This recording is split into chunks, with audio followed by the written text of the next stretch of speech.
माना जाता है कि शनिवार और मंगलवार को हनुमान जी को बूंदी के लड्डू चढ़ाने से मनोवांछित फलों की प्राप्ति होती है। छोटे छोटे उपायों से बड़े बड़े लाभ होते हैं। सच्चे मन और पूरी श्रद्धा से ईश्वर को अर्पित किया जाने वाला भोग जीवन के हर दुर्योग को दूर कर देता है। ज्योतिषी कहते हैं कि लड्डू के विशेष प्रयोग से जीवन की अलग अलग मनोकामनाओं की पूर्ति संभव है। देखिए कैसे।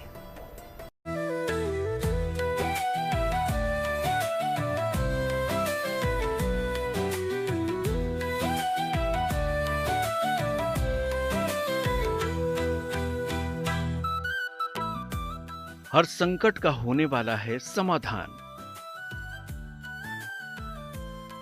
एक भोग से प्रसन्न होंगे भगवान।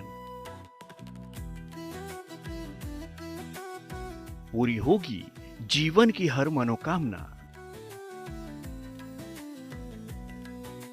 लड्डू चढ़ाने से मिलेगा मनचाहा वरदान। दिव्य है लड्डू और परम प्रभावी है इसका प्रयोग। जीवन में शुभता के दाता श्री गणेश और संकट मोचन हनुमान को प्रसन्न करने के लिए लड्डू से उपयुक्त कोई और भोग ही नहीं है।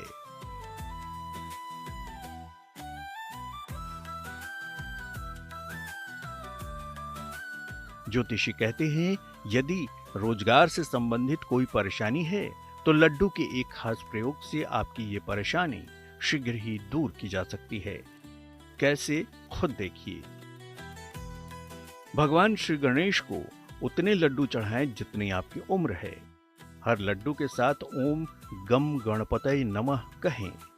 एक लड्डू स्वयं खाएं, बाकी बांट दें। गणपति से शीघ्र रोजगार की प्रार्थना करें। आपके रोजगार की समस्या दूर हो जाएगी। ये प्रयोग बुधवार को करें। देखिए, लड्डू का विशेष ये है, यदि आप जो है 1 किलो लड्डू, 1.25 किलो लड्डू, 11 किलो लड्डू, 1.25 मन लड्डू, 1 मन लड्डू, तरह तरह की मनोकामनाओं के लिए जो है तरह तरह के जो है वो उसका जो है मापन की मतलब दिया गया है। कुछ लोगों का मान्यता यह है कि अपने वजन के बराबर यदि आप जो है भगवान गणेश गणपति को लड्डू जो चढ़ाते हैं तो समस्त जितने रोग हैं उनका नाश आपका तुरंत हो जाता है।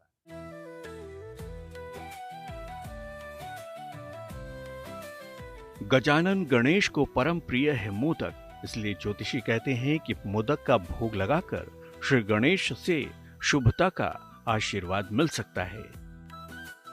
लेकिन अगर आपको संतान प्राप्ति में बाधा आ रही है या फिर संतान से जुड़ी कोई समस्या है तो भी लड्डू का एक खास प्रयोग करके आप इस परेशानी से छुटकारा पा सकते हैं। तो चलिए आपको बताते हैं संतान प्राप्ति के लिए लड्डू का दिव्य प्रयोग। भगवान गणेश को एक बड़ा सा लड्डू अर्पित करें। लड्डू जितना बड़ा होगा उतना ही अच्छा होगा। अर्पित करने के बाद शीघ्र संतान प्राप्ति की प्रार्थना करें। लड्डू के 4 हिस्से करें। एक हिस्सा किसी पशु को खिलाएं, एक हिस्सा किसी निर्धन को खिलाएं, बाकी एक हिस्सा पति और दूसरा हिस्सा पत्नी खाएंगी। इस प्रयोग से संतान प्राप्ति की बाधाएं दूर होंगी। ये प्रयोग उस दिन करें जिस दिन पति का जन्म हुआ हो। लड्डू का जो प्रयोग है वो भगवान कृष्ण से पहले से ही है, राम जी के समय से। तो लड्डू को जो है जब जो है कहा जाता है कि जब जो है भगवान की जो है बारात जो है जनकपुर गई तो वहां पर जो है लड्डू से उनका स्वागत किया। लड्डू मिष्ठान के रूप में उनको दिए गए। तो इसका जो हमारा जो संस्कृति है, किसी भी देवता को प्रसन्न करने के लिए, किसी जो है बारात को या किसी जो है हम लोग जो है घर में प्रसन्न होते हैं, घर में प्रसन्नता के लिए लड्डू का प्रयोग किया जाता है। कहते हैं सच्चे मन से पूरी श्रद्धा और अटूट विश्वास के साथ ईश्वर का स्मरण करने वालों की हर इच्छा पूरी होती है। इसलिए मन से हर शंका को मिटा दीजिए और लड्डू के इन खास प्रयोगों को आजमाइए। आपकी बाधाएं देखते ही देखते दूर हो जाएंगी। चलिए अब आपको बताते हैं कि लड्डू खाने से कौन कौन सी बाधाएं दूर हो सकती हैं। लड्डू के मीठेपन पर मंगल और बेसन पर बृहस्पति का प्रभाव होता है। इसे जल में डालने या जीवों को खिलाने से पॉजिटिव एनर्जी मिलती है। छोटे जीवों को भोजन देने से दोष भी शांत होते हैं। ये शनि, राहु और मंगल दोष को दूर करने में सहायक होता है।